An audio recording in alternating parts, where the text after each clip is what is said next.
مرة أخرى أهلا وسهلا بكم في الدورة الرابعة لمنتدى. I'd like to welcome you to the 4th edition of our forum. So the presentation of Dr. Azmi Bishara is not an opening speech, it is a lecture at the end of the first day in order to have many more participants, and we're going to have a QR code and for organizational purposes, since the number of attendees is very large, and in order to give the opportunity to all participants to to participate in the discussion, this is going to be through the QR codes and the cards that were distributed. Should you face any technical difficulties, you can write your question on the cards that were distributed. Dr. Azmi Bishara is an Arab thinker, researcher. He's authored many studies, books in many languages in philosophy and social theory, politics, and he has analyses in the Arab and Palestinian issues. He's authored a number of books about religion and religiosity, and also he's authored other books about secularism or secularity and the theory of secularity, and he's authored a book in Arabic, The State. It is a book that talks about philosophy and the context of the year 2023. And also he has other books and research papers, The Palestinian Cause, Justice and Truth, which is a translation of a book that he authored in English, Palestine, Matters of Truth and Justice. And also he authored the flood and Gaza that was written in 2024. He has authored a critical study from the Judaism of the state and also the democratic statement of the year 2007 to be an Arab, and also books about revolution, the military, and many other kinds of books talking about Daesh and in response of popularism in the year of 2017, the democratic transition. This is another book that was written in 2020. Many of such books became a reference. He has authored many books in the English language about sectarianism by Oxford Press, and also other books about Semitism, and another book about ISIS and the March to Dystopia. And also he has authored a trilogy and about the Arab revolutions that started in 2011, and next month by Oxford University Press he's going to have a book published about theory and political transition, and he is head of the board of trustees that was established by the Arab Center. So we kindly ask you to welcome Dr. Azmi Bishara to the podium to deliver his lecture.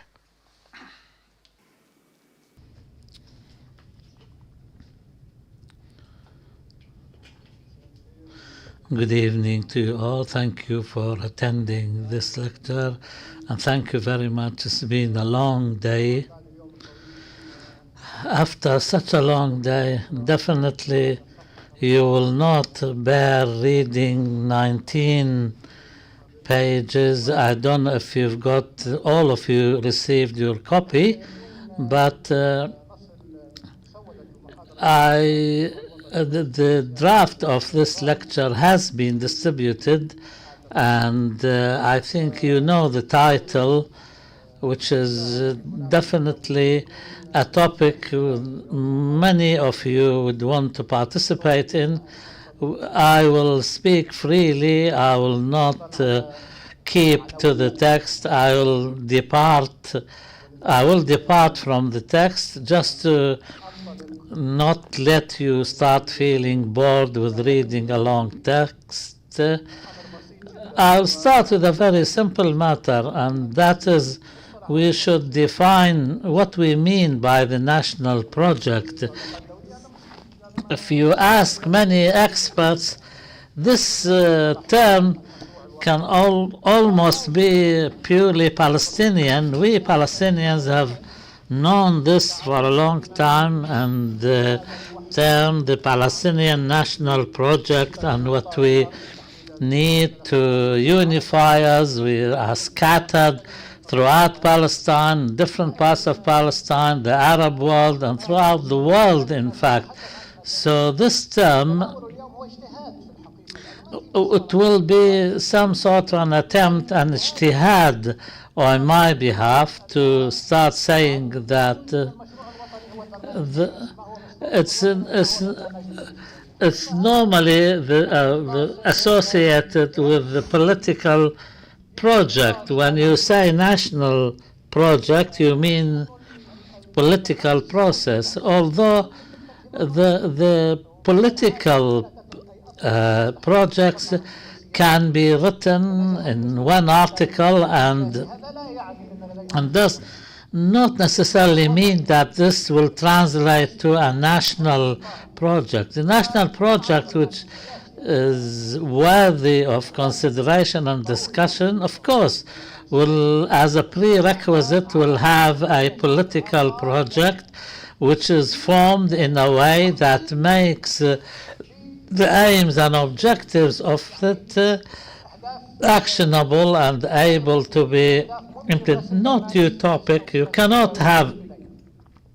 can have a political program that you can work towards. It's linked to a strategy, and even this is not enough, because ultimately you need a carrier, a national, a social, and carrier, and no project can be worthy of being called a national project if the organization or institution that carries it does not have the legitimacy, when it does not represent the large factions of the society. Without that, any talk of a political project becomes meaningless. If we are talking about the political projects and the political and social carriers which has the legitimacy to call themselves a national project or the national project, it's not as if every group of people got together called themselves a national project. So therefore, this is a complex issue, and in the case of Palestine, it has a long history, and history fraught with pain. And I'm sure most of you would like to discuss the current Palestinian project, but we really need some historical background, because my lecture this evening is in the context of the international and Arab context.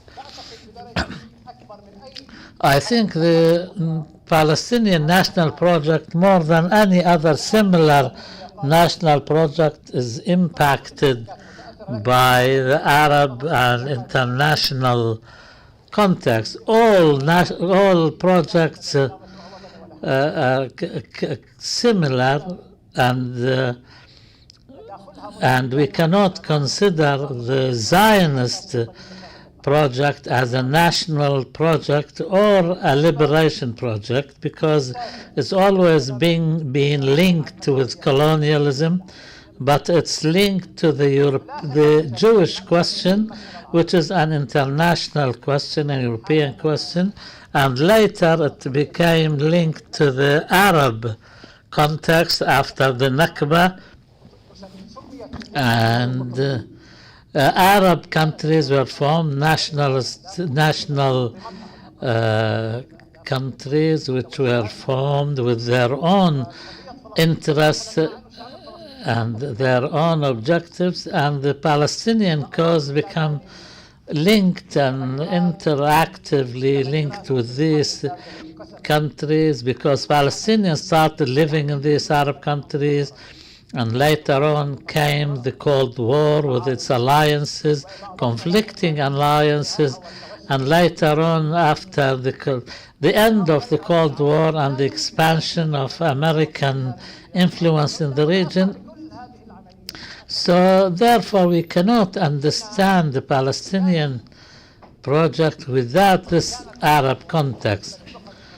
When the Palestinian National Project, so far as the Palestinian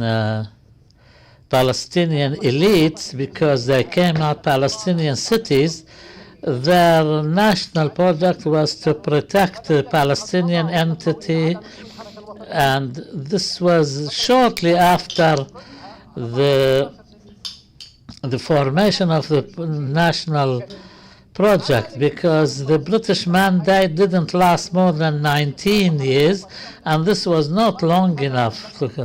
I will not delve deeply into the long history of that, but as long as this national project became strong enough, it spread around the world, so it became the objective to protect the entity of the Palestinian National Project. At a time in the 50s and thereabouts, there were many pan-Arabist projects and Arab projects, and also there was an interaction with the Nazarite system in Egypt, which led to the birth of the PLO, and this came after some disappointment of the implementation of Resolution 194, which calls for the return of the refugees, and all the conditions, all the efforts exerted by Arab countries for the implementation of Resolution 194, which was a condition for accepting Israel's membership of the UN.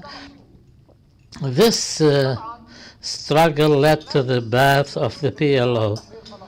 The political program written into the charter was linked to an Arab-Israeli struggle.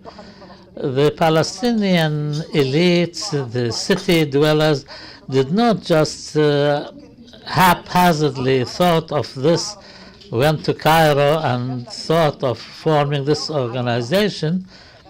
Today, in today's context, we're talking about a different world altogether. There is a real Arab-Israeli struggle, So therefore, the PLO is part and parcel of this context. In addition to that, and the moral weight the Palestinian cause carries, it managed to go beyond all the different struggles between different Arab regimes, the reactionaries, the progressives, etc. This leads me to think that a Palestinian cause, despite the conflicts between Arab regimes, the Palestinian cause was a unifying factor, despite these differences and isolation from people's real intentions. But there could not have been an Arab nationalist system or order outside the scope of the Palestinian cause. That's why the Palestinian cause became part of the Arab cause culturally and politically, because it's one of the very few things, apart from Arabic language, that the Arabs find themselves in unison over. There are differences, but the basis for that still remain in place. The 1967 changed the perceptions and changed, therefore, the project. Three countries took part in it directly, and they were defeated, although culturally speaking, we do not like the terms defeat, and we have to understand this in its proper terms. 3 Arab countries were defeated, and some Palestinian factions started an armed struggle, and this was a feature of challenging the defeat environment. And we can talk for a long time about the setback of the 1967 war and the huge impact it had over generations, psychologically, culturally, politically, and the fact that some factions insisted on continuing the armed struggle, and also the leadership of the PLO, which was relying on Arab countries. This led to these factions exercising control over the PLO. The legitimacy of the Palestinian armed struggle came from challenging our pushback against the defeat of 1967. But we have to take into account 3 things: that the political program of Palestinian liberation has not changed, but new terms have been added to it, that the only way to liberate Palestine was the armed struggle. Using weapons was the only way. I will not delve into the details of the text in the National Charter and the complexities arising from that. When the means becomes the principle, it will be difficult to change things. You then start change things without admitting that you're changing your principle, because you set this as a principle right from the start. Let's leave this aside. The question of armed struggle is linked to 2 other variables. First, the Arab countries, after the Khartoum summit meeting and the 1967 war. Today, this situation is not there. In that time, there was leading Arab countries at the regional level. There were Arab countries who were in the position of leadership who wanted not to admit the state of defeat. So you need countries to host, to arm, to finance the armed struggle, weaponize it, arm it, finance it, and all the countries surrounding Israel are Arab countries. So this meant that the Arab-Israeli struggle continued, and there was a rejection of accepting Israel's conditions for surrender. That needed another war. We'll come to that later. Also, there was a struggle and competition between the different factions over legitimacy, and this curse has been with us ever since.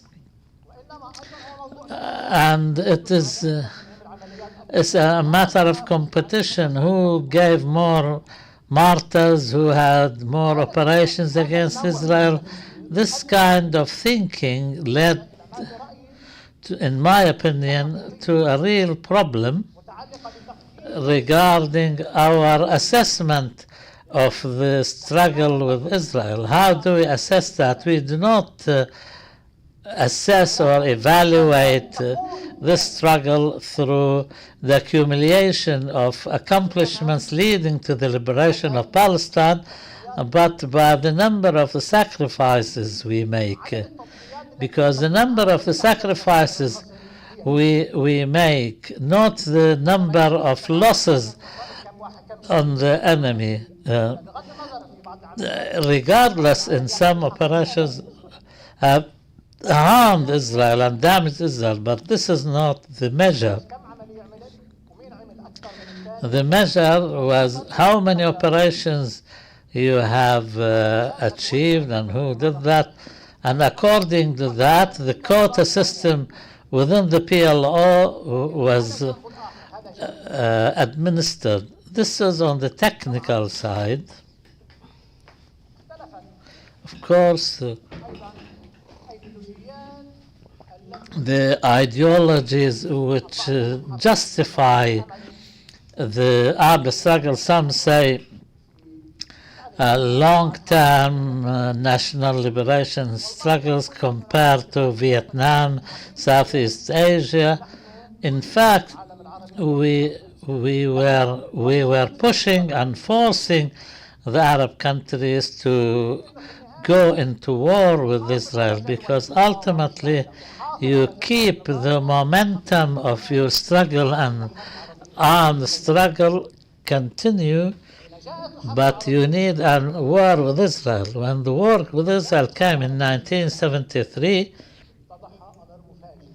something became apparent which was rather a surprise.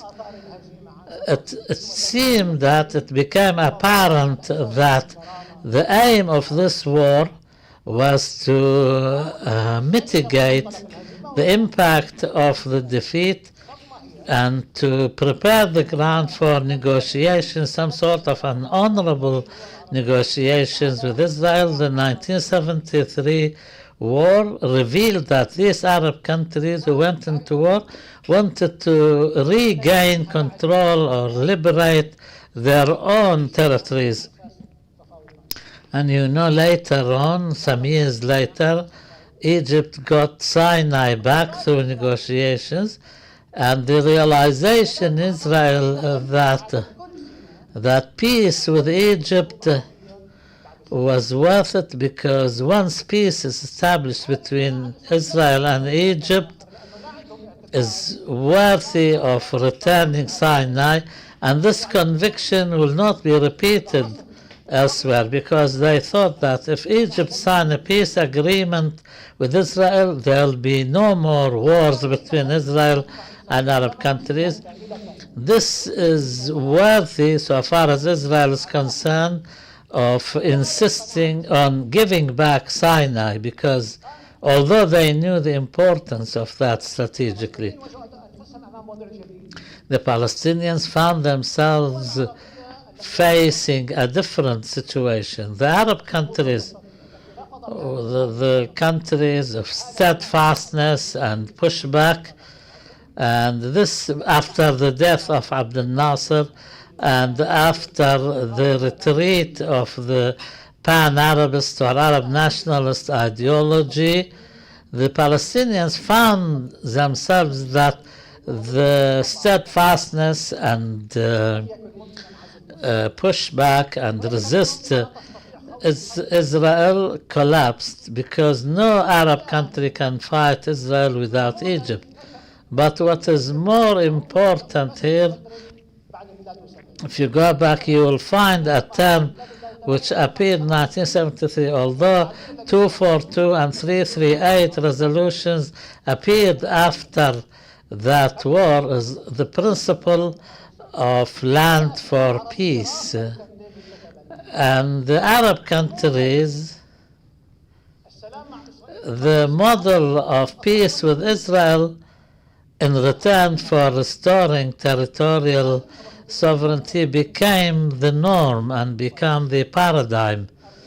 So the Palestinian leadership started using the same slogan. But what does this mean? Peace for return of what territories? Palestine in its entirety? No. West Bank and Gaza only. And after the 1973 war and after the beginning of Arab-Israeli negotiations, the situation developed into a state in the West Bank. I mean state and not just an authority in the West Bank. This has needed some time until the adoption of the state as part of the two-state solution, because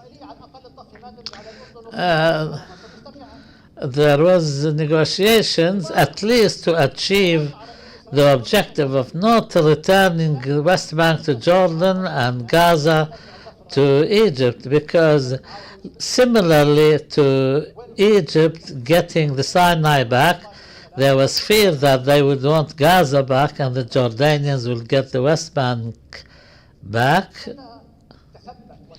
When this thinking became more established, the Camp David Accords,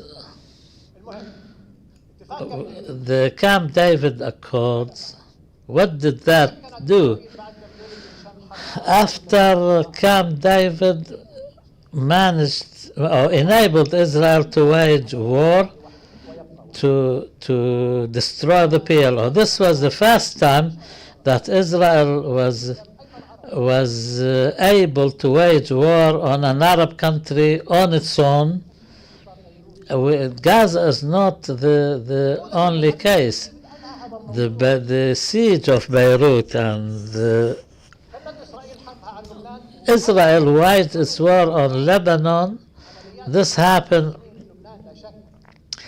Of course, there were some Palestinian operations emanating from Lebanon. This happened undoubtedly, but Israel was not forced to justify its war, because Begin was very frank. And I remember when we were preparing a book I'm working on, I don't know when we'll publish, Begin's speech before his officers, a very important. He said, there is no such thing as defensive wars. All wars are offensive. Begin said that. And there is no need to justify that. He says, the Labour Party may use such claims, but the 1967 was not an offensive war. We took the opportunity to destroy the Nazarite regime, and 1982 a new era has started. This context changed the Palestinian national project gradually, of course. If the Palestinian strategy and the carrier for that was the Palestinian factions, the armed Palestinian factions in Beirut, if this was a Palestinian project and these were the carriers, after that the weight of the Palestinian national project moved into Palestine. We lost Jordan in 1970, in Lebanon 1982,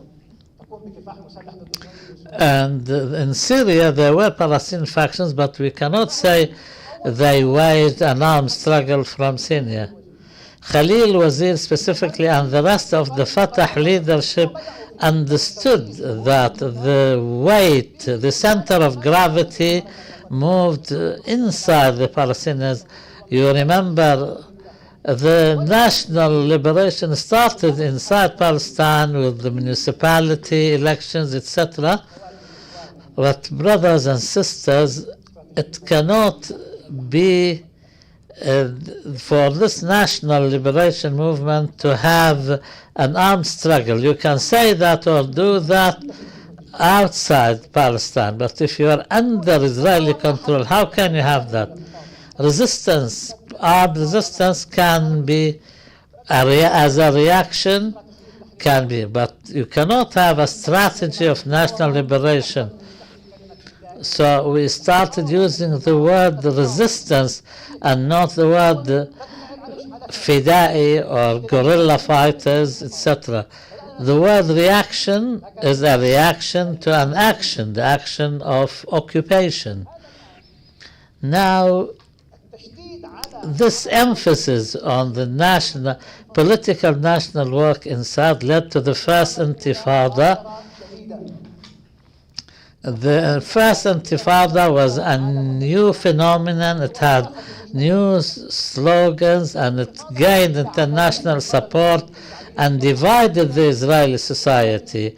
Practically speaking, this Intifada paved the way for the Labour Party to regain power after the gains made by the right. That was a temporary gain, and this meant that the Israeli society became interested in negotiations as a result of the Intifada and the international support it had get. As for the establishment of Hamas and what happened to the national liberation of when the armed struggle by the national movement ended, the Islamist strand started its own national struggle, and it became known inside the occupied Palestinian. In 1988, the Palestinian National Council or Assembly was held in Algeria, and they announced the birth of the Palestinian state. Be careful of the text they used. They made their declaration that the formation of this state is based on UN resolution of 1947. This means this was a very carefully crafted sentence. Why 1947? Because this coincided with partitioning the land of Palestine to start two states in Palestine, one Jewish, one Arab. When you say we announce the independence of the state of Palestine according to the resolutions of the United Nations since 1947, this means the partition. So this time the state is not a transition towards liberation.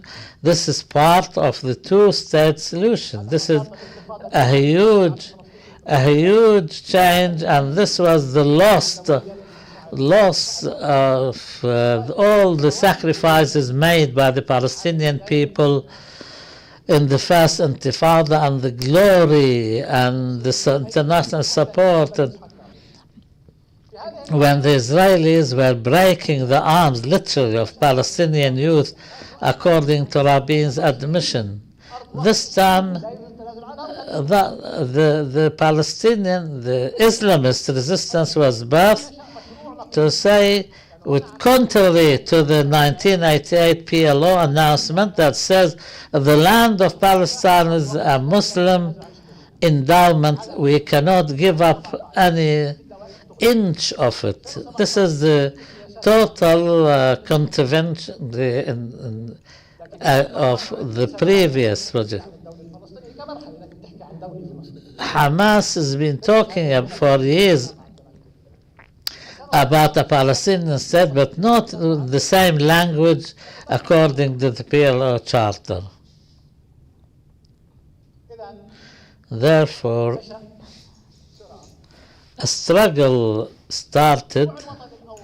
The first national project, unfortunately, and this was our biggest calamity, that we started having two national projects instead of one. Of course, the Palestinian people as a whole are still reeling under this disaster. That the first Intifada led the Palestinian leadership that the Palestinian state should be established not on the village associations formed by Israel, and it meant, and Rabin says that he negotiated for peace because the village associations were a possibility, so they accepted negotiation into Oslo, which gave the PLO some very confined and constrained authority, and it went into phases and many transitions, gradual phasing in of Israeli withdrawals, which could lead to uh, to the permanent state solutions. There's no talk of any state. The negotiation was on gradual withdrawals leading to a permanent solution. And meanwhile, we return to the international context. Not only the Soviet Union collapsed, Iraq occupied Kuwait, and in 2001 there was the 9/11 event, and the war on terrorism started in this period. And as a result of Israeli pressures on the Palestinian leadership to accept the conditions of the permanent solution, and before the realization of the aims of Oslo, the second intifada came. In my opinion, I think in the second intifada played a leading role in moving the Palestinian leader, which signed the Oslo Agreement, because of the pressures they faced in Camp David to surrender. So they want to bypass the stages that Israel should have done to go beyond that and move to a permanent solution according to Israel's conditions, which are becoming even worse with the passage time. And that time it was no Jerusalem, no removal of settlement blocks, and this is the basis for the deal they wanted. The second intifada, that, which led to assassination of the leader of the PLO and the Palestinian Authority, and that is Yasser Arafat, and a new phenomenon, and that is election for the leadership. I think this is related to the question of legitimacy, and the surprise result for the victors and losers. Hamas won the election and was surprised, and the authority lost it and was surprised. What we're talking about, elections under an authority limited by the conditions of Oslo. The Islamic resistance movement, Hamas, accepted to run an authority under the Oslo agreements. If this was to happen and continue, who knows what would have happened as a result, because there is cognitive dissonance, and when you get into a position or an organization, and things will change because of your interest. If there was international recognition of these elections, who knows? But America refused to recognize it, and America, blindly following Israel, made them blind to understand what it means if Hamas runs an authority under Oslo. And then came the siege of Gaza, which was perpetuated for years, and then the state of two authorities. In 2007, there was inner fighting between the two authorities, Gaza and the West Bank, and our disaster became even bigger. The siege led to Hamas consolidating its position militarily and not the opposite, and the Palestinian Authority in Gaza continued on the same path, but Israel did not implement any of it until we reached a stage where Israel discontinued the negotiations, leaving the authority in a state of survival, just to allow them what is enough. Because Israel knows with the passage of time this will end the possibility of two states. Israeli researchers who attacked Netanyahu in those days because he allowed aid to come into the West Bank, now they think that it's much better for the West Bank to remain in a weak position rather than uniting the West Bank and Gaza. This Machiavellian thinking meant for them the total elimination of the possibility of a Palestinian state. And now the introduction is over. Now we come to the heart of the matter. The Aqsa flood. So the Aqsa flood has many backgrounds that are known to us. And you have to believe those who have come out with this flood. So when you are under siege with no mercy for many years and all the attempts, including the proposition to have a long-standing truce, this was a statement after statement that were made. We do accept long-term truces and to stop for a stoppage of the blockade. And do you know what Netanyahu thought about to have an Islamic movement? He would allow that and would allow the entry of money, and there are accusations about that. And secondly, the continuation of the acts of aggression against the Aqsa Mosque while we witness great silence from the Islamic and Arab countries, and that Jerusalem, it is us who should defend it. And we cannot explain anything when it comes to the Palestinian policies since the calamity that has led to the problem that had happened. So this is a component that we have in every step of the way. The continuation of settlements in addition to all the justifications that have been made to such decision that was undertaken. And you remember the discussion whether this is a resistance act or a kind of an armed struggle or strife.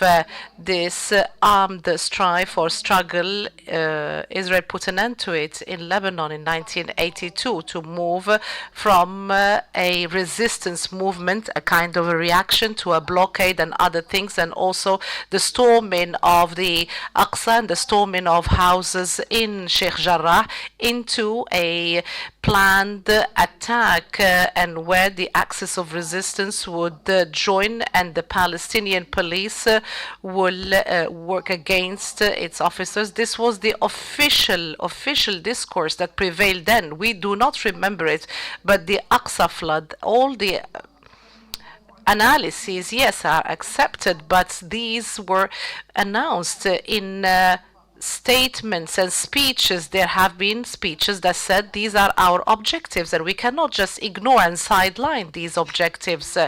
So what is important for us when it comes to this context? So the international context has changed. Everything has changed after the Aqsa flood. So the objectives that were set, the opposite of them was implemented. They have not been achieved. No, the opposite has been achieved. More settlements, and they have taken the Haram Ibrahimi from the municipality of Hebron, and the countries that have not joined the accord have now would like to do that. Those who have not normalized, now they fear and they want to normalize. So the countries, they do not work in such way. The response of Israel that has become a war of genocide has changed, a shocking operation that shocked the Israeli people. They have felt so bad, and this has been transformed into a kind of a tremor. So this is a comprehensive war that was waged against the resistance axis, and the war that was waged and what is declared is to put an end to Hamas. This has become a genocide on Gaza. So this has two kinds of facets. So we keep on saying that there are no achievements. Yes, there are achievements such as the compassion of the international community. Even in the first Intifada, there has been a great deal of interaction of the events, but this cannot be compared to what has happened now. This is true, I have to say. But on the other hand, we have all the Western powers have aligned with Israel, the justification of genocide and also the restriction of public opinion or freedom of opinion at universities and freedom of expression. This did not exist prior to that. So there is another point that we have to talk about. Yes, people, they feel compassion towards this very important cause. This is very important, and also when it comes to CSO movements and what they have done, and the liberals and the leftists and so on and so forth. Yes, there is such sentiment, but on the other hand, there is also an unprecedented alignment against Hamas. So Hamas movement, some countries were ready to start talks with it, and I would like to underline that to you.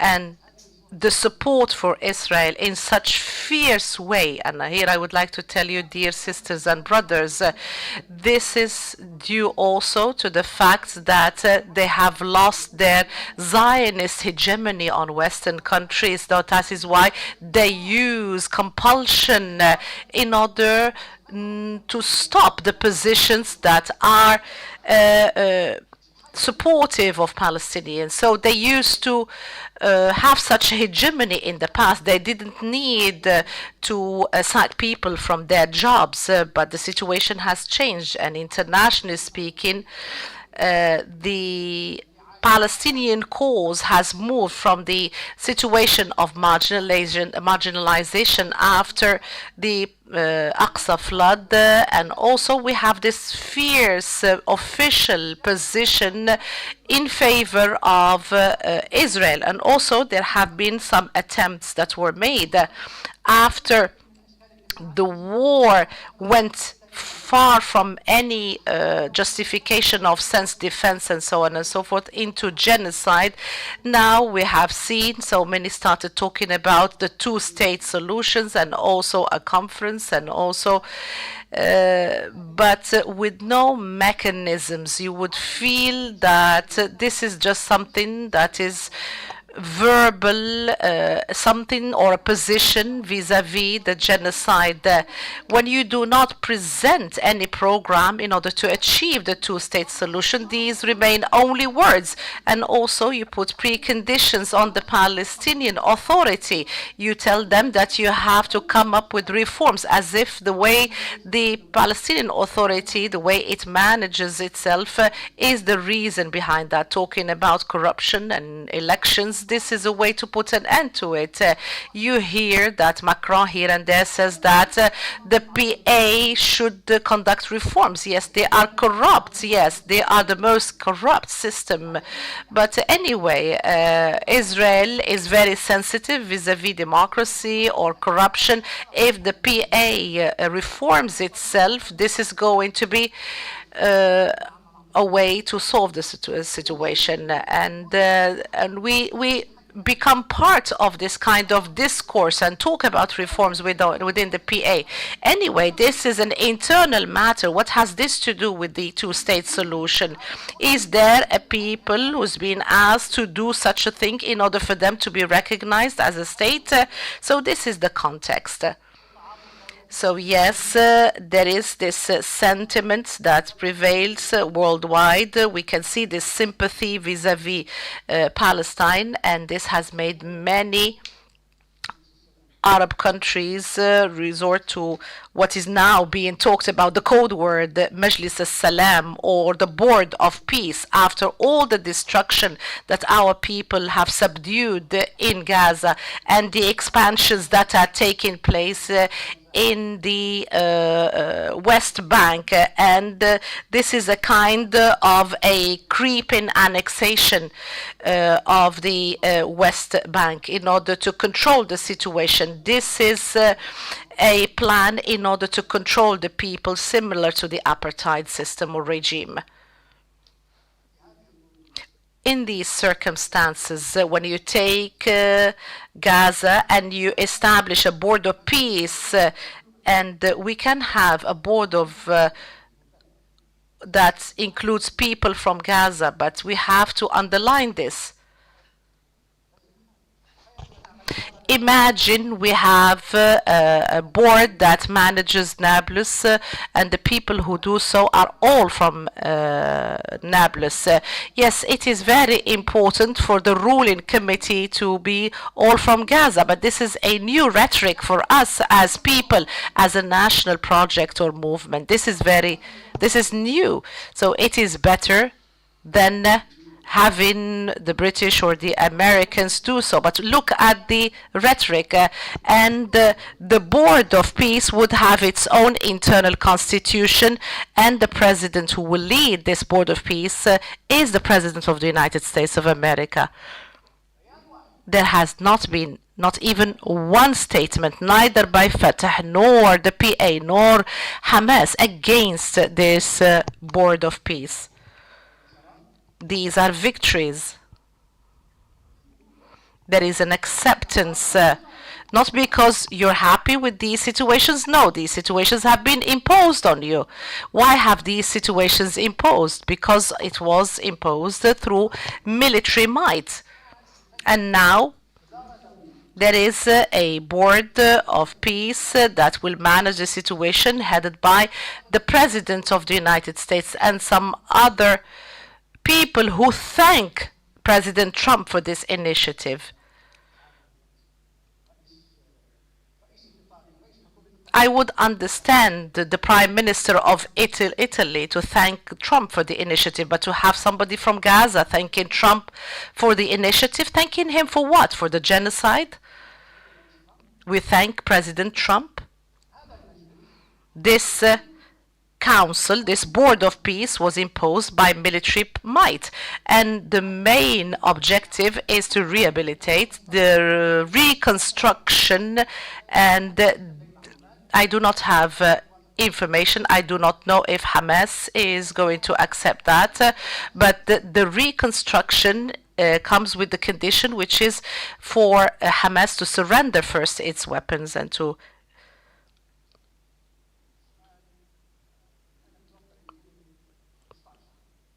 There is a question that I expect from at least 15 of you. What can we do? Our duty here is not to talk about a political program or manifesto, but there is something which is very important. You have to remember that Israel planned for the situation that we have now, for the displacement of the Palestinians. The Palestinians have made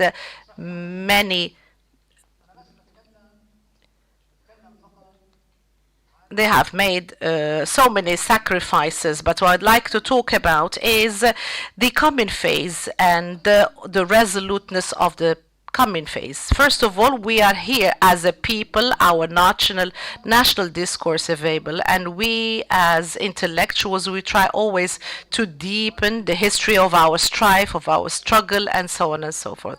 The second point that I would like to talk about, there is a solidarity movement, a global solidarity movement that we have around us, but this would not stay forever if it does not come with a national Palestinian project, and also if we do not have an armed struggle and strive.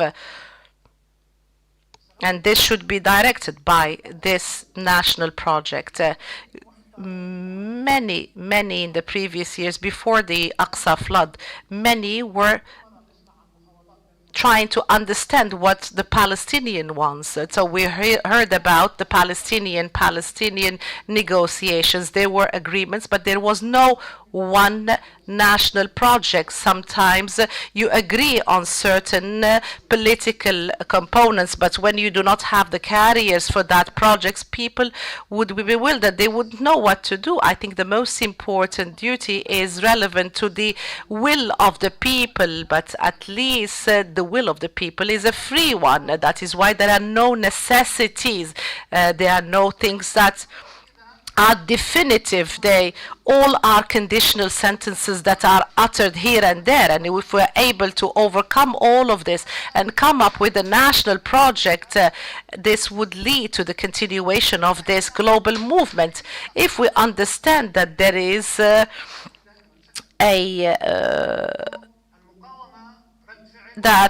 the resistance is a reaction and it is not the only strategy for the strive. And the following is the most important point that I would like to conclude with, that there is an apartheid system, but even the apartheid, it is a settler colonial endeavor. So in South Africa, it was a settler colonial kind of strive. And the same applies to Australia and so on and so forth. Has the world stood against that? We talk about settler colonial movements. These are things that are uttered in works of research and books and so on and so forth. So we're talking about an apartheid system. Israel built an apartheid system, and the gates that are built, the displacement of people, and the fact that Israel boldly and loudly said that it is not going to withdraw from the 1967 line and not to give the Palestinians any rights. This is an apartheid system. This is what it is. We have a political system program, they say. So if we understand that this is their political program and therefore we have to overcome the old methods of organization, we can then have a national project with the future. I'm not talking about tomorrow. This is a long-term project. You have to dismantle this apartheid system. This is going to lead to 1 or 2 states. This is not the right time for that. We do not have a strategy. These are only words. We do not have a strategy that can lead to the establishment of 1 state or 2 states. And we have to crystallize this strategy, which is against this apartheid, a democratic strategy that is accepted, democratically approved, that we all agree upon. But a question that should be posed here: what do we do with the authorities? One authority in Gaza, I do not know whether this is going to happen. Sisters and brothers, we need to be very realistic in the way we look at this situation. There is no such thing as a people that can not be steadfast unless they have this program. There are certain components that should be taken into account for us to be resolute, to understand our people. We cannot just talk about slogans. Now, the Palestinian people, similar to any other people, they want to have their own municipalities. They need water, they need electricity, they need hospitals, they need education. There is no state that was established without these institutions. The occupation established institutions, and the nation states, they have inherited these institutions. And we have to understand that Israel as an entity, as a settler colonial, it is a settler colonial regime. It does not build institutions. The Palestinian people and the PA built institutions, and the Palestinian people built institutions. This is good. And also the security coordination is something that is bad. But at the end of the day, there should be institutions that manage the lives and livelihoods of people. So if you want to manage your own hospitals, your own education, water and electricity, this is going to lead to this is going to lead to problems, and it is going to lead to cracks within the community. So we cannot leave all of these to the agents that follow these or there. So we have to differentiate between the civil institutions and the national project. So the mistake that was committed by the PA, so they did not leave the situation on the management to the people and to try to manage and lead the political strife, and the people in Ramallah can, and in other areas can sign agreements for their own civil kind of institutions. If the Palestinian authorities, and here an underline, because it is a matter of will within the West Bank or Gaza, if they understand the situation, then perhaps they can let the PA free from any agreements concluded with the apartheid system, similar to the ANC. So the PA should be liberated from any agreement until this regime ends. And if they want to manage the lives of the people, this should happen. Yes, this is welcomed. But to manage civil matters, they should not be the political leadership. The political leadership should be free from any kind of coordination, whether this is a security coordination or any of such kinds of coordination. This is how the situation starts. Perhaps we can go beyond this destructive dynamism that we have seen after Oslo, and that has led to this destruction that we have seen. I've come to the end of my intervention. Thank you very much.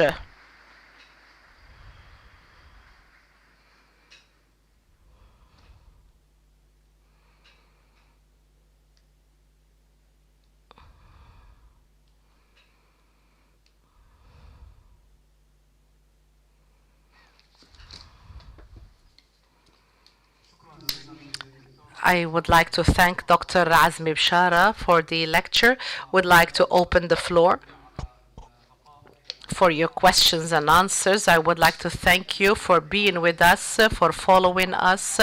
We'd like to thank our followers on social media, and we'd like to thank them and hope they'll get the opportunity to pose their questions, because we would like to give the opportunity to our guests present with us and those with us via social media. There are so many questions, and I'm going to start with a number of questions. So the first round of questions, the more questions we get, the better. So of course we have time for questions, but we're going to have a number of rounds of questions. So the first question, so the continuation of armed struggle, is it realistic, and how can we regain our national unity as Palestinians? How can we understand the the Aqsa flood? Is this going to be the peak of a long-standing strife if this strategy is no longer viable?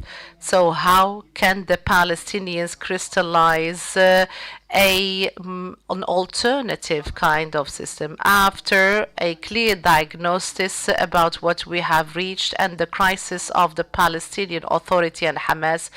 In your view, how can the Palestinians establish their national movement in order not to follow what is being built for them regionally and internationally?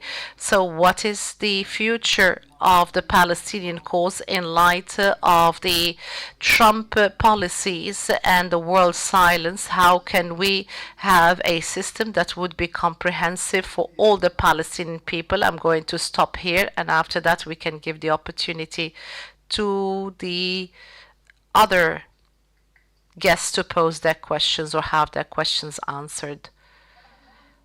I think I have responded to the majority of these questions, talking about armed struggle and so on. But there are certain components, perhaps because I responded to them at the end of my intervention, that is why perhaps they were included from the very beginning when we talk about the two-state solution or strategy. So what I would like to talk about, maybe 2 points. How can we continue? And also the changes and variables that we see in terms of the international policies that we see.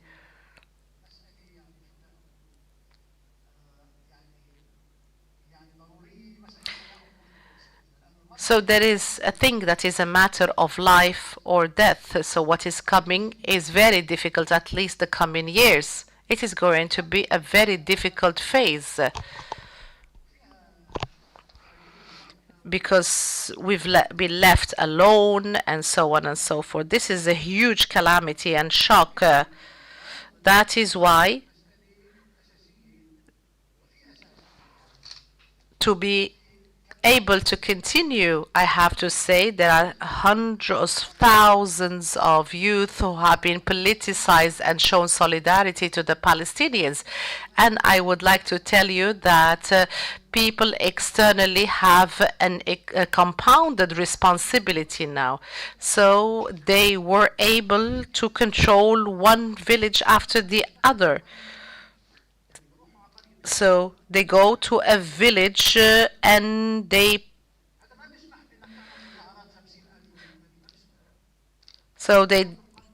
isolated the very villages. So they have used methodologies, and it is very difficult to reverse those methodologies. So they open fire very easily. So in the past, if a person or two die in the West Bank, people used to take to the streets.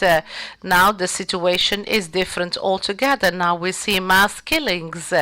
So that is why we have to keep this project alive, particularly that we have a clear appetite taking place on the ground. So the continuation of the institutions in the occupied territories, we do not know how the situation is in Gaza. So how is the Peace Council or the Board of Peace is going to behave? Are we going to see a flow of funds for reconstruction? We hear words here and there, but we have to wait and see. I think it is very important indeed now to continue the solidarity, to tackle the many causes and issues, and to work in the form of lobbies. And when we can come up with other efforts, I think the West Bank is going to do their best because they are more impacted than others.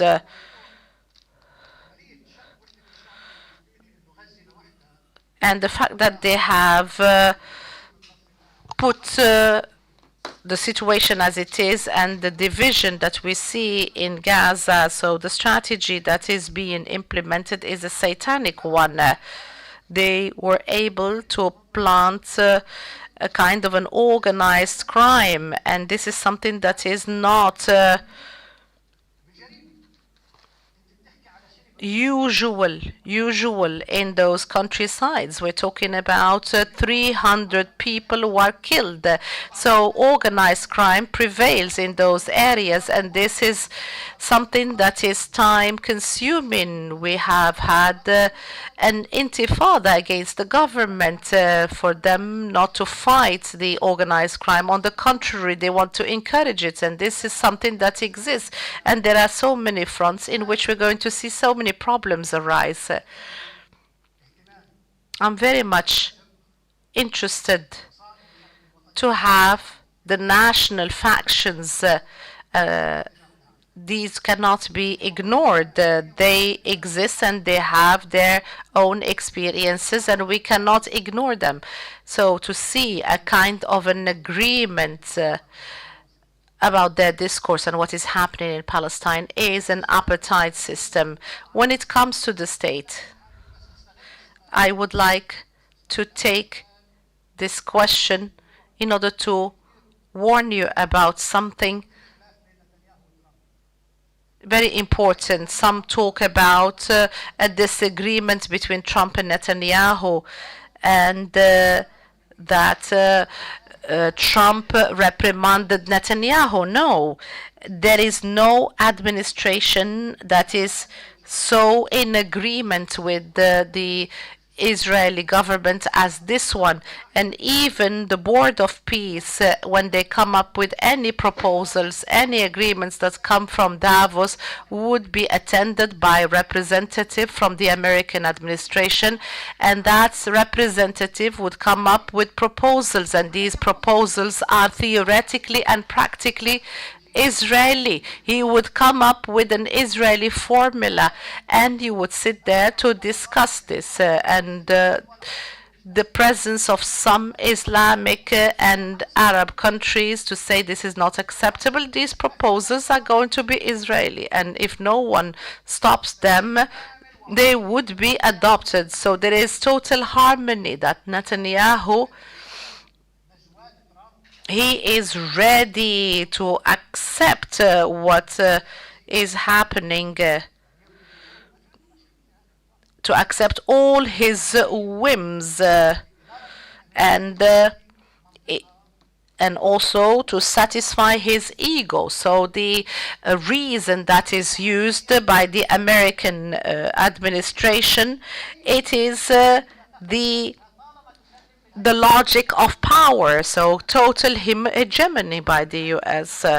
So perhaps this would not be used against China or with China, but perhaps with Russia, with Turkey. But this is the logic of power. But they don't mind that in any region the strongest would prevail, as long as that regional powerful would respect the US. If there is no Arab resistance, so the strongest country in our region is Israel, and Palestine would be a territory of hegemony, and this would expand to reach the south of Lebanon and also Syria. So if there are some Arab countries that do not accept this, for Israel to be the one that decides what happens in Lebanon and Syria, and perhaps in the future in Jordan, if there are countries that are ready to challenge that, and this is going to be very difficult without an alliance with greater powers such as Turkey and Iran. But individual Arab countries, they cannot do that if there is no Arab position, and this makes the situation even more intricate. So Trump's vision and the way he manages the situation makes the situation very, very difficult indeed, saying that Israel is the strongest, it has imposed itself, and they would say go and reach an agreement with Israel. This is what the American administration wants to achieve. So if there are certain countries, Arab countries, that still uses the logic of a state, and I hope I am right, I hope so. This is a recommendation. This is a recommendation. This is not a prediction. How do you see the project of citizenship in the areas of 1948? As we know that the left and the progressive movements have disappeared, what do you think about rebuilding such movements in order to reinforce the national Palestinian project, particularly after the 7th of October and also the rise of solidarity that has happened? How do you explain the fact that there are certain Arab countries that have intelligence and economic coordination with Israel? How do we understand this situation? Is it possible to fight and combat the apartheid without fighting the occupation as the larger banner? In light of what is happening, any political project would either reinforce and consolidate the situation as it is now or overcome it and remove it. with the exception of the Palestinian cause, and putting it within a larger umbrella of strife and resistance, taking into account the dismantlement of the international system and how we can come up with a political solution where the Arabs and Palestinians can play a role. So if the international system is collapsing in this context, any political project that can consolidate what exists or changes it. So perhaps we can have new alliances and new frameworks. So the question is not very clear, but the last idea, how can the Palestinian national projects interact with the possibility of dismantling the dismantlement of the international order? Do you think that the Palestinians and the Arabs in general have neglected the civil resistance projects?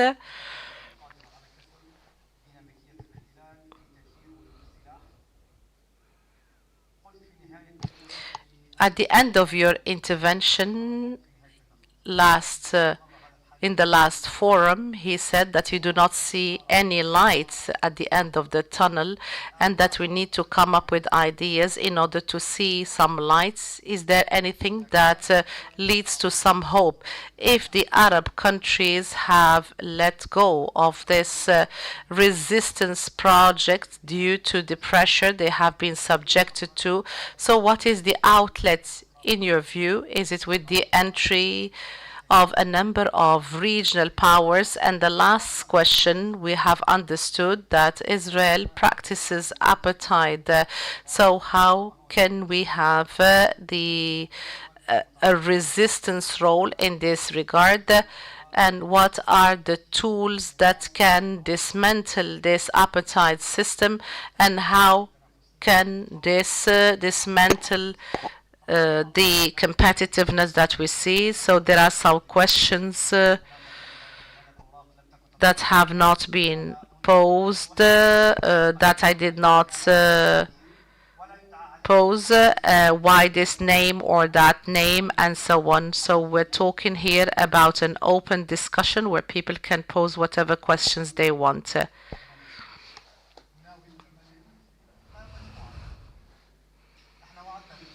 We have promised everybody that we're going to give them the opportunity to pose their questions.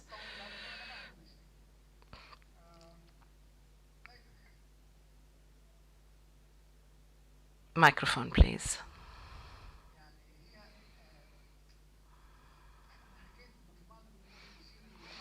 I said sometimes it becomes very difficult to discuss the situation. And sometimes when this has to do with your identity, then it becomes very difficult, and that is why I am not intransigent. I know that such matters take time. There are certain people that know that this is time consuming, and if you tell them that this is not occupation, this is apartheid, but the occupation is apartheid. I talked about the apartheid in South Africa. It is a settler colonial, and when you fight those members, you fight the occupation, and the change of language is sometimes shocking. What am I talking about? We're talking about a unique situation in Palestine. So this is very unique when it comes to Israel, which is the apartheid system. This is sensitive internationally, and you can form it and formulate it within a democratic discourse that you would like your dignity as a human being. Our brothers from South Africa, when they took to the street, they wanted to fight against the settler colonial system and the form that was undertaken, which was apartheid. So the form of occupation is apartheid. So that doesn't mean that we're going to have one state. If we fight that, the Israelis do not want the one-state solution more than the two-state solution. But I said, without a long-term strife and struggle on this particular structure that is being established in Palestine, we're neither going to have one state nor two. I am against the apartheid. I am the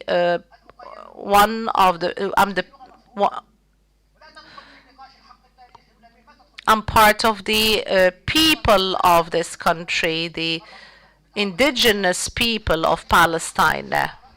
This is just a matter of opinion, and I can join any strife, whatever the banner is, combating occupation, whatever it is. I am not intransigent with the language that is used. Settler, colonial, apartheid, occupation.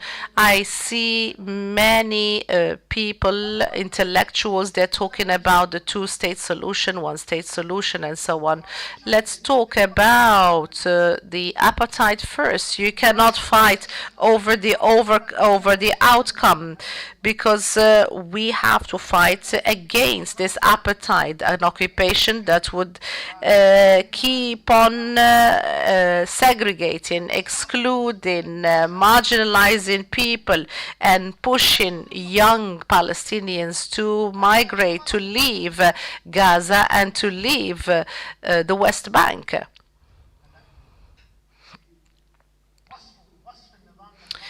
To describe this regime as an apartheid system, so not necessarily we're going to be talking about one state or two states. Once again, I would like to underline, is the regime. If we talk about a strife against apartheid, it is against this racist, heinous kind of occupation that has been imposed on the Palestinian people. And the second point that always attracts a great deal of discussion. So we as Arabs, as Palestinians, it doesn't matter. We should not generalize, because people, they like to generalize, to say that people who are in Israel, the Arabs in Israel, are they heroes, not heroes? No, life has become very intricate. So it doesn't mean that the members of this village, they betray the others. I remember when I was at the Jerusalem Hebrew University, I remember that when people who were starting the Islamic movement, they came to us in 1977 whether to take part in the municipality when Bassam Shafar Karim Khalaf were elected, that was considered an act of treason to take part in such elections. We said that people will vote for the nationalist movement, and although I was very radical at that time, I wasn't that mature, but and people who were on the opposite side to us in the Israeli student movement have become ministers later on. We said, what people are we talking about? This is the Palestinian people. Why shouldn't they have their own municipality, local authorities under occupation? The people inside, the Palestinians inside Israel, sometimes there was a lot which was written about them. If you can read, in 1948, these people found themselves maybe 150,000 or so under Israeli occupation. They were given one stark choice: you either become an Israeli citizen or you will leave the country. Similarly to what's happening in the United States. So when you have Israeli citizenship, you remain on your land. So they developed, and if you become for a long time isolated, you have your livelihood requirements. You want to. There are people who colluded with the occupation. This happens in every country. I know there is no country which does not see that, because the occupation is an authority and people need to deal with authorities. Similarly to those who consider themselves in a struggle against the occupation. Now, in 1948, we were a small minority. The struggle against occupation took the form of citizenship under the occupation. Some joined armed struggle movements. They were imprisoned for life, but their reality was to be citizens of Israel. And until today, there are people who are prepared to deal with the Israeli government. There are people in the West Bank who are willing to do that. And they have names for that, security coordination and others. And some refuse that, of course. This is a challenge that all people face, and people who insist continue the path. But I say that in difficult circumstances, there are conditions, there are needs, and for example, there are questions about citizenship. Now, there are people who I'm talking about Israeli citizenship. Some people, there are people who want that because they believe in it.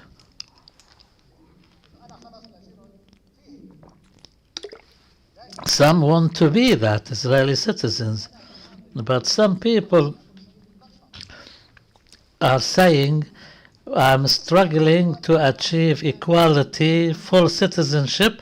I know full well that Israel cannot give me that, so I want to prove the fallacy of the, if this is done properly and our memories and all our positions were taken into consideration, and I say to them, I challenge you to give me your citizenship, because by that you are imposing dilemmas for the Zionists.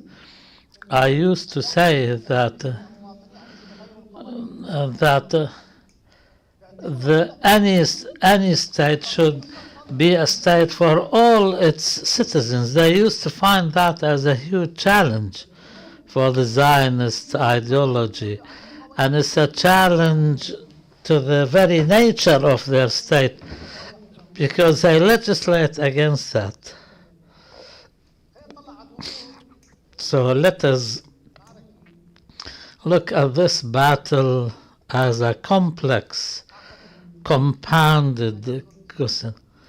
We are more complicated than the Kurdish situation. People in West Bank, in Jerusalem, in Gaza, in Lebanon, in Syria, everywhere. The optimum solution is to have a national project with a political project which combines all these things. This was our role before Oslo. Whether right or wrong, we had something that united us.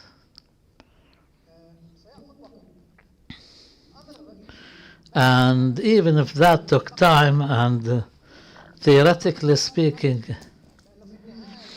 because the frameworks for struggle, they discuss these things. We cannot bring them ready-made solutions because we don't have answers for all these questions. But you have to know in which direction you're heading. You reject surrender. You reject any settlement with an apartheid system. You refuse to sacrifice your historic memories. If you do that, you can answer this question. I cannot answer all questions in one go. Now we move to the questions we received through these cards. what is your view of the future in view of the forthcoming Israeli elections, and how will the situation with crimes in Israel, what's your reading of the Council of Peace which was imposed on the Palestinian people? How can any prospects of Palestinian national project deal with our cause in view of the changes in Syria, Lebanon, and some Gulf countries? And how will this impact the Palestinian national project? We have a question in English. I didn't understand. حسب وجهة Either will return back to Palestinians or as part of Trump dynasty.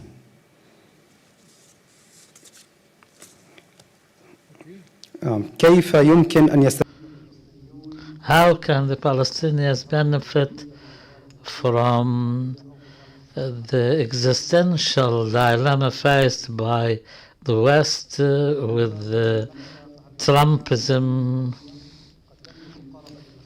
And also you spoke about a Palestinian national project, and from what you said, can we conclude that the alternative is a one-state solution? What about forming a government in exile? What is your comment on some media reports that say that when Arab countries joining the Peace Council is an attempt to contain this Peace Council? Can the gap be bridged between the Palestinian National Authority and this project, the Peace Council? And is the role Iran playing in this parallel to the Arab role of supporting it? How can we change the variables into givens that support our struggle?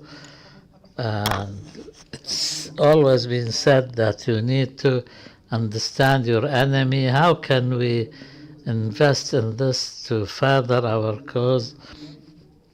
How can we protect the Palestinian refugee camps outside Palestinian territories in view of the attempts to dismantle them? You did not speak about the Palestinians of 1948 as carriers of the national project, and to what extent is the establishment of a Jewish state is possible?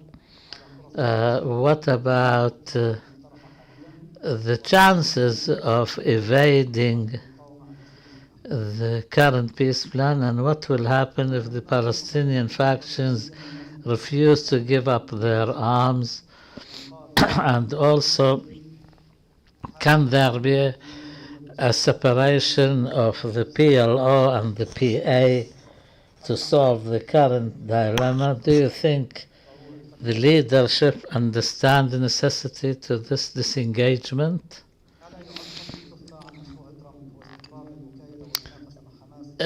Don't you think that the silence by the PA in the West Bank and kind of an acquiescence to the Trump plan?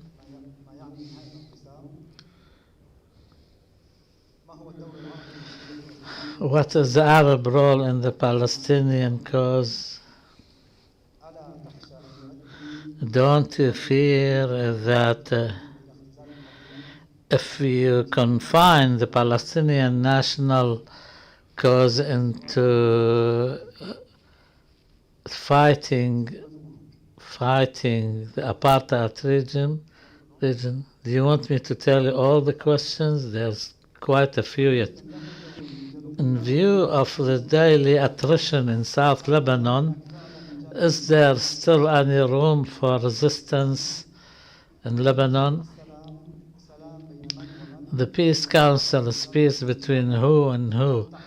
Those who are subjected to genocide and the colonial powers? This is a comment, not a question. We presented 4 papers on armed struggles. Is this a deliberate question? No, I can answer that. There is no deliberate position regarding that. Is what's happening in Palestine now and dealing with the apartheid system will be a path forward for us? I'll consider this the last question.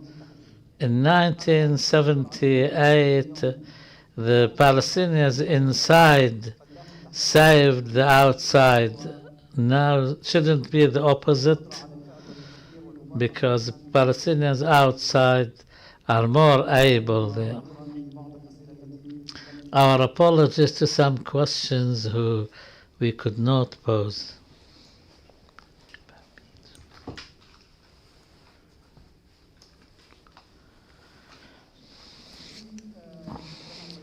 Thank you, first of all, for your perseverance, your many questions. It will be difficult to respond to them all, otherwise we'll not go home tonight.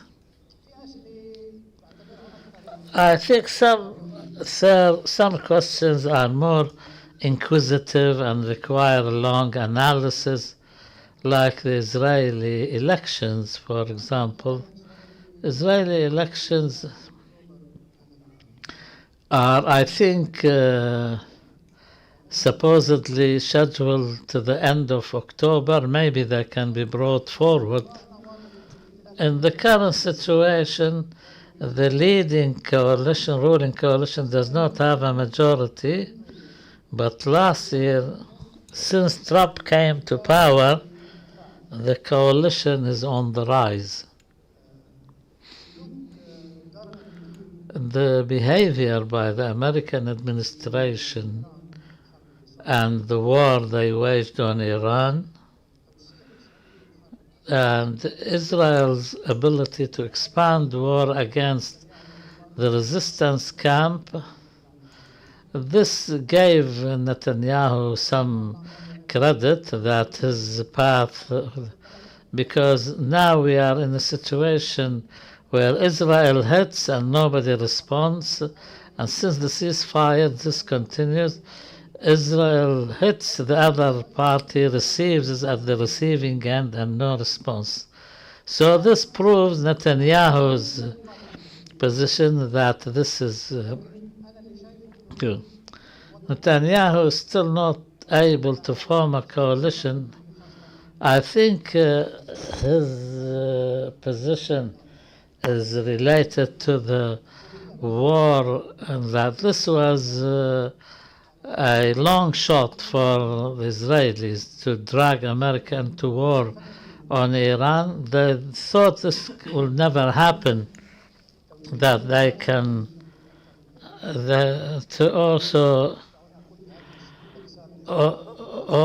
to hit Hezbollah so hard. This also raised the popularity of the Netanyahu coalition, but this is not guaranteed. Now, if there is elections, they will lose. I think it's said often that there is always bad and worse, but also life gets more complicated and the struggle against these issues get complicated, and there's Trump-Netanyahu combination. This is very bad. The Arab votes can play a role. The turnout for the Jews is very high. The Arabs may do the same. This needs a lot of discussion, and is going on in Israel. There is a question that is being repeated in this group and the previous question about the reason for the collapse of the international order In my intervention, I alluded to that. It's not a question of the collapse of the old order which was established after World War II, but there is a new one being formed. If 60 countries invited to the Peace Council join the Council, this will be a new international order different than the previous one, and to step over on all the laws established since the World War II. And we remember what the Canadian Prime Minister said. It's very important what he said. There was a minimum of respecting norms and laws. All of this is ended now. There was a time when we couldn't believe that, but now it's happening that now all the politicians are turning into analysts. They left nothing to us. Also, the system we're talking about, or the order, is the order based on force. What can we benefit from that, brothers and sisters? What can you benefit from a system where the strong overrules the weak? Only one way is to find your own means of having your own power to resist. The potential for Arab countries are many, but what they lack is the willpower. Even the Japanese realized that, so they voted a new prime minister because she spoke in these terms. There is something that might change the situation a little bit, but this needs a long time. We had a conference on post-liberalism. The American president is heading into a confrontation with Europe, and this is not only to coerce Europeans to pay more into the defense budget, but there is a war on liberal democracy, which is taking the form of a war outside America, but in fact it's happening inside America. They wish that liberal democracy ends in America and Trump would appoint his son as his successor. They wish that, but they cannot. That they are against all forms of liberalism. That's why Trump always expresses his admiration for despots, and he says he is closer to Putin than Western Europe. And as if there is an alliance of conservatives against liberals. And if this administration lasts for 2 more terms, huge changes in the world would take place. And the Europeans began to realize that if the current administration wants the rise of the ultra-right in Europe, because they're closer to them. We go back to Canada. He started the battle against Canada. The current Prime Minister led a minority. He couldn't have won. But because of the rhetoric by Trump that he wants to take over Canada, made him win, because he pushed back. So that's why Macron suddenly started talking, and he became so courageous against talking about these things. Because if you adopt the positions of French nationalism and expose the right wing as stooges of Trump, you gain ground. And Trump insulted them, all of them. Now they began to realize that if they do not stand up to the Americans, definitely the right wing will win in those countries. So there is some linkage between liberal democracy as part of the national identity of democratic states. We, in the case of Palestine, I think this is our situation is outside the struggle. In this country, in these countries, talking about the level of people,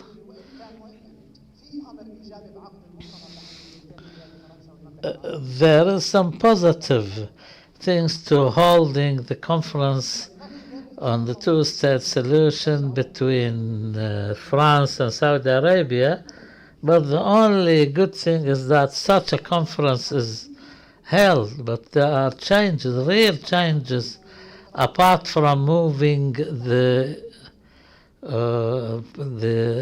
embassy, annexation of the Golan Heights. There is no more talk about the Palestinian state in the United States. There is no more any talk about settlement. Every now and then they talk about some excessive behavior by settlers, but not. The last position was settlement was illegal, and then the situation changed to settlements being an obstacle to peace, and to the settlements not contributing to peace, and then it became settlements are not illegal. So there was a statement by the State Department that we no longer consider settlements as illegal. This is a real change, and you saw that in the deal of the century. By the way, we go back to the deal of the century. In this book, I devoted an entire chapter. We thought it had ended, but it's happening now. Go back to what was said in it, and what's happening in the West Bank, and what was written, or what is written in the peace plan, the peace council. It is as if that the second term, Trump's second term, is trying to compensate for what they couldn't achieve in the first term. All the threats against Venezuela have materialized, and other things.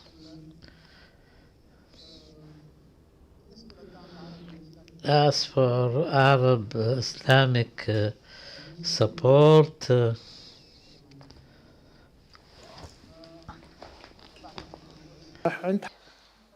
I think with regard to the weapons, it is up to Hamas to decide, and whatever decision they take, you have to understand their situation, whatever it is. But in my view, this is not a piece of information. The Americans will start saying that they have to give up their heavy weapons first, and neither the US nor Israel would be doing that, but the Palestinians, because there is a minister of interior that is going to be in charge of removing the heavy weapons. There is no such thing as heavy weapons, but after that, individual weapon is another thing. They're going to divide the situation and make it up to the internal management to do so as not to say that there is an external power who did that. And this is in my view, because if Hamas refuses, this power would not be able to do so. So this is in the hands of Hamas, and I do not know what will happen.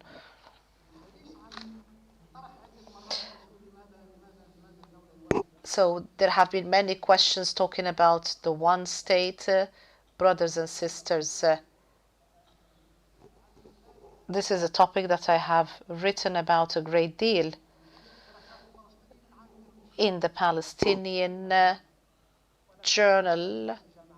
I've written about this specific topic when I was a professor at Birzeit University, and I was for the one state and in order to remove the apartheid system, and I did that very early, talking about a national Palestinian project and also the decisions by Fatah and also the Democratic Front and also the Palestinian left. All of them were for the one-state solution. But in my view, even when this was proposed, this is being tackled as if it is a new idea. And this is what we tried to revive in the 90s. It was proposed as a liberation of Palestine and to have equal rights for all religions and sects. There was no recognition of two ethnicities, so that the Israeli Jews, that they have their own language and so on. There are languages we're talking about, Judaism, Christianity, and Islam. But the question that is posed here, since 1948 till date, we're talking about crystallizing this Palestinian identity. Does it mean that the Jews are going to become Palestinians? No. So are we going to surrender our own identity and have another identity that would make us one with them? There is a Palestinian identity that has become very important for the people. What are you going to do with that? The way people define themselves as Palestinian nationals. You work and accumulate this memory for 100 of years. So what would you call it? One state? Are you going to call it Isra'il, as Gaddafi had said? It is going to be an Isra'ilian identity. This is a decision. This is not just a matter of liberation and that's it. Are there two peoples or one people? And we have two peoples, then the state should have two ethnicities and not a democratic secular state. There should be an additional definition. And for the people, this is very important, whether we're talking about the Palestinians or the Israelis. What are you going to do in this regard? So when we talk about the projects of the one state, historically speaking, this exists within the Palestinians, but it was not crystallized and worked on as if it was annexed to the topic of liberation. So what is our message here? Until the two-state solution project was accepted, there was an international declaration, and most of the factions, they talk about the two-state solution, not one-state solution. The Palestinians, I think, they are not going to concede their own national identity. A dear price was paid in this regard. And Israel, the Jewish state, you're going to be an outlaw if you are against this kind of Jewish state. If you object to it, what is the solution is to obliterate it. You have to deal with the situation. Either you accept two states or to have one state with two peoples, but you have to have a specific program. Having said that, should you have a clear program and to be very frank and not say things and the opposite, otherwise you're going to lose your credibility. You have to be consistent and decisive, otherwise people will not believe or trust you. Having said that, there is no strategy that would lead you neither to this solution nor to the other. So we do not have a strategy that leads to a two-state solution. The settlement continues, and undoubtedly there is no one-state solution. So brothers and sisters, the pathway is very long. So we need to have clarity of vision, a continuation of strife, and also to consolidate the components of our strife without giving up on these principles. So I believe, and I could be wrong, that the best way to delineate your opponent, your adversary, to say that this settler colonial is settling or establishing apartheid system in the 21st century, and there is no explanation whatsoever for what is happening in both the West Bank and the Gaza Strip. So this is the discourse that we should face this phase with. But undoubtedly, this is not going to be an easy one. But our people are alive. Our people resist. What can I say more about our people?